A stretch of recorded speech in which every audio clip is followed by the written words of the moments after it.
Hello everyone, Sire here. Thank you so much for joining me for my last part 3 of my September 2021 Spellbinders card kit. Getting right into it, I am looking for the next set of pattern papers that I'm interested in working with, and I've picked out finally that tree background, the one with all the different deciduous trees, it looks like in wintertime, and this gold creamy pattern paper. I'm going to use that as my main background, and I'm going to leave a very small, maybe 1/18 or 1/16 of an inch border around. I am then going to take these 3 scraps of paper that kind of look good together and just cut them in triangles, which is part of the sketch that I have there right in the corner there for my favorite things number 254, I believe it says. And I'm going to follow this pretty closely because I like this pattern. This is a pretty good sketch. So I was happy when I saw it. And right there, I didn't mean to trim that. I realized I have it in the wrong order. But I already trimmed it, and I'll just try to fix that up. It's not a big deal. But yeah, it just has a pointy end instead of a flat end. I'm just going to fix that up just to smooth it out. And yeah, I really like how this came about. But as I was putting these pieces down, I realized that I didn't like the look of those trees poking through between the cracks. So because of that, I decided that I would just fill in those spots with some strips of gold foil paper, the one that comes in the card kit. And I'll just trim those down into small pieces. I'm talking way ahead of myself. I'm still playing around with those triangles, but you'll see. It'll catch up. Ah, there we go. I thought it would be a little quicker than that. So I did trim those down just using my paper trimmer, and I just made really small pieces. I didn't measure it at all. I just eyeballed it. And then I just glue those down, and then I'm going to trim the excess that's hanging over. And I really like how this ties together because, as you can see, I have a matte layer of gold as well. And I did take out the center for future use. But now it kind of flows together with that background, that matte layer. And then I'll just glue that down to my cream layer. So now I'm creating 2 matte layers. I really like that. Sometimes I get away with creating 2 layers of mattes. And then we'll glue this down to the base, and I will center this. I did not use any stitch dye like it shows in the picture there. Not in this card. Okay, this is looking pretty good. I really, really like how this design looks. It's such a cute sketch. Now I'm just going to play with some of the ephemera, trying to see what I can get away with in this design. What I will say is I am using 2 types of foam tape. The one that comes in the card kit, and then I have some from Scrapping for Less, and they are little mini ones. And the reason I did this is because I wanted 3 layers of dimension. So Memories to Love and Cherish Forever, that one, I have it on using the foam from the kit. The Butterfly is using the scrapbook.coms, and then I can actually tuck that underneath that sentiment and still be lifted above the other butterfly and the Grateful banner. I really think that's cool, and this is what I think I was mentioning in my previous, in my October kit, was it? That I think it would be really cool if Spellbinders had made this thinner so you can do multiple layers. But that was it. That was that card. I love it. It's one of my favorite ones. I just love the different layers, and I love that sketch. I probably will do that sketch again if I remember. Okay, moving on to card 9. We're almost getting there. This one, I took out the pear paper because there is a chipboard sticker that has a pear tree in it. And I decided that I wanted to tie it together with this pattern paper. So I am going to matte that to some very, very, very light blue. That circle is the center of it. It's very light blue, and you couldn't really tell until I put that circle there, the second circle, that it's not white or cream. And once again, I don't want to use the foam that came in the kit because I don't want it to stand out too high. So I'm going to use some scrap foam that I had in my stash, and I just fill that circle up just to lift it up a bit. And then I'll glue my circle down, trying to make sure it's in a good position. And the reason I added that second circle at first was just to create something different than just one circle. That's pretty much it. Not following a sketch, this is just something came into my mind. I did cut out a bunch of these hearts and leaves. They are dies that came on just that I have in my stash. They are not part of the kit, but I thought they were really cute. But it is using the paper that came in the kit. That blue, cream, and gold. I'll use some of the scraps. And now I'll just glue these down, trying to go around the perimeter of the circle. Just so that when I put that chipboard down, they kind of peek out. And you could do this with anything, any previous foliage dies that you get from Spellbinders kits or any other. You're just kind of creating something that goes around the perimeter just to kind of create, it's not a wreath, but it's kind of that idea where you're following the outside. And I'm just adding some of the foam, the same foam that I use for the circle, wherever it's hanging over. I will glue that down as well, that chipboard. I've said this before, in case you missed the other videos, you really should glue as well on those chipboard because they will pop off. Anytime I don't do it, they pop off. Okay, now I'm just going to play around with some more pieces, just feeling that I want to add some more to this card, maybe somewhere around that white circle. And I've been playing around with this banner with that gold heart on every single card, trying to figure out where I can fit it. And I'm finally going to use it on this card. And I'll put that not up there, but I'm going to move it down where that white circle is. I start playing around with the different chipboard pieces and such, and I realized that, hey, this is kind of cool. Just continuing with the assortment of embellishments already down there. There we go. Yep, and I like that. So once I get a good position and it pleases my eye, I will just glue those down. Put the banner down first, and then I'll just layer it with the chipboard sticker that says together. And I thought that was nice. Together and family was a nice combination. I'm then going to add some of these little circle dies. I used a hole punch for these. That was on a scrap piece of the gold foil paper. I just used my 1/4 inch and 1/8 of an inch hole punch, and then I just sprinkled it all on the card, and wherever they fell, that's where I kind of just moved them around to see where I wanted them. I kind of wanted them to be all over this card.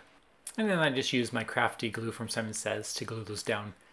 To finish off the card, I'm going to use the Celebrate die. I cut this from one of the dies, I believe it was June of 2021, and it says Celebrate, and I thought that was really, really cute and appropriate for Together with Family. So kind of tying it all together with Celebrate, Together, Family.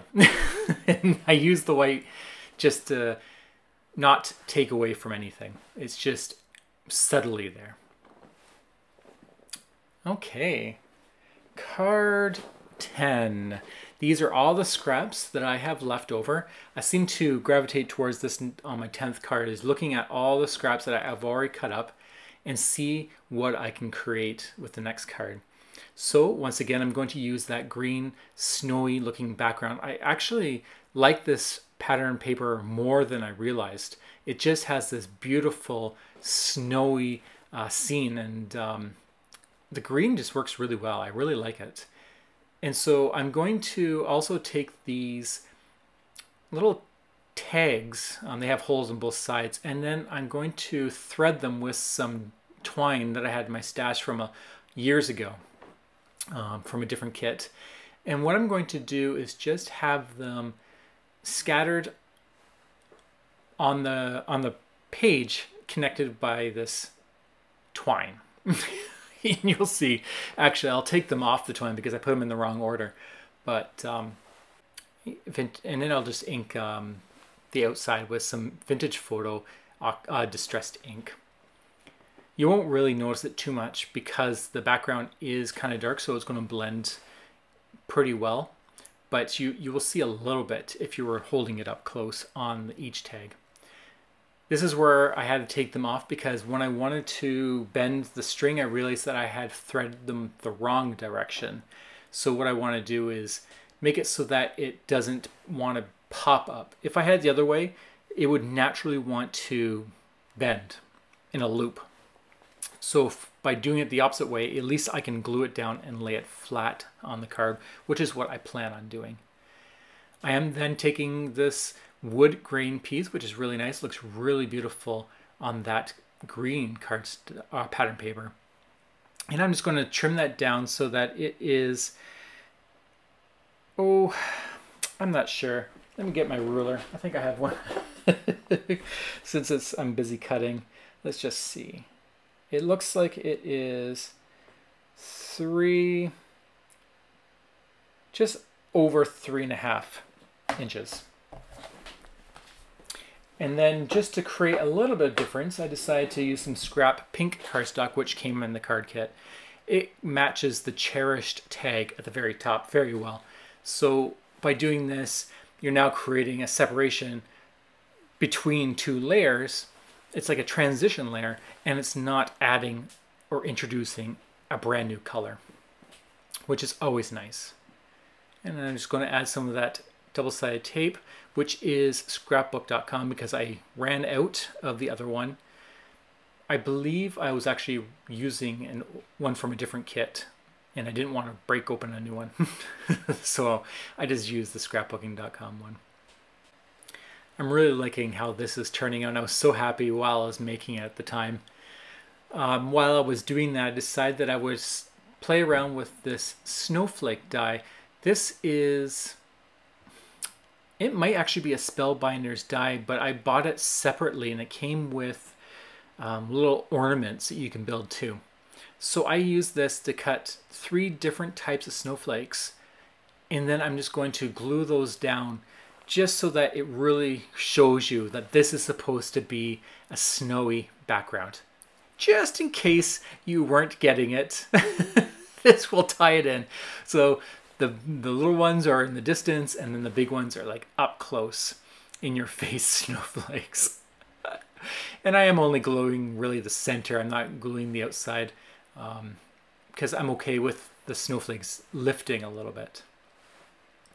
Now this is where it gets a little tricky because I want to make sure that nothing is lifting too much. So I'm going to tape down these, each one, and add glue to the card in the position that I want it to be. And then what I'll do afterwards is glue down the string as best that I can without making a huge mess. It's not hard. It is just, it's tedious, and you just gotta take your time.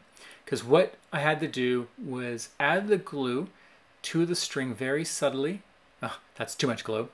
But less than that, and then take an acrylic block and let it sit there for a while until it dried, so that it was stuck there. And of course, while I'm doing that, I'm playing around with what I want on the bottom. And what I decided is to bring back those little dolls. I thought they were so adorable, and so I decided to use the last 4 that I had, and I'm just going to make a scene with them, another family scene. And right now I just am creating a little rug. That's what it's supposed to be, a little carpet, a little rug on the wooden floor. And I'm just inking that up with some distressed inks. It really does make a difference on this one because I went a little bit darker, as you can see. And that will really just create a distinction between the floor and that carpet, giving a really rustic look. I'm then going to glue these little babies onto the parents as they're holding them. And there's that cute one with the little whip of hair in the front. So cute. I'm just going to position those on the carpet as best as I can. And I'm okay with that hanging over. I won't trim it down, and I'm just going to add a little bit of height with the scrap piece of paper because it is going to be hanging over. I will be using that little smiley dog you can see in the corner of my screen. That's also an extremely cute little die piece. And I'll just glue them really close to the family as if it was like a family picture scene. Let's say that. I don't know, sometimes I just throw things together and I don't think about it until I start doing the voiceover. I'm okay with my cards not making any sense. If they turn abstract, that's okay with me, and sometimes they actually do make sense, especially with all the little different sentiments. Like this one actually turned out really nicely with the cherished, treasured, and adored. Those were all really excellent sentiments to put for a family. Now I am just playing around trying to figure out if I can create a little twirl in the last piece of twine, but I decided that it would just be too much. It probably would unwind eventually if I didn't do it correctly, so I decided just to go with a simple bend. And as you can see, I'm trying to fight against its natural direction, but if I use enough glue, I can force it down. There we go. And I just add a little bit more, and I will leave these blocks on for a little bit longer just to make sure that it's dry and it will not lift up. You just need to make sure that that glue dries just a little bit, that's all. I'm now going to take the little holes that came from the tag. I didn't want to throw those away. I thought they looked really cute, like colorful snowflakes.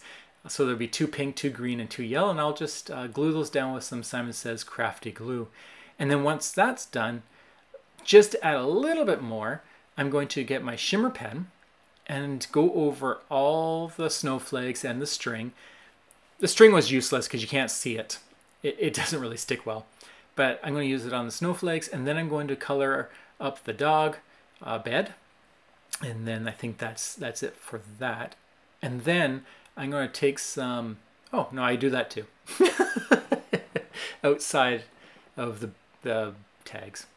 Then I'm going to take my glossy accents and go over each one of those colored dots and just put a little dot of this product in those spots. And then I let that dry completely, but you can see right now it's still wet, but it will dry completely and look really neat. So that is it. That is my 10 cards using my September 2021 card kit. It's very interesting that my September came after my October, but that's just the way that they arrived because of a holdup with shipping at that time. I already have my November card kit. Thank you for reminding me that it was for sale, and I have it, and I'm going to be working on it very shortly. And I have to say, it is a really, really adorable set. I cannot wait to create some Christmas cards with it. So thank you so much for joining me this time. I hope it has created some inspiration for you. And create some cards if you haven't yet with this wonderful card kit. I hope you all have a beautiful day. And until the next time, I will talk to you later. Take care. Bye.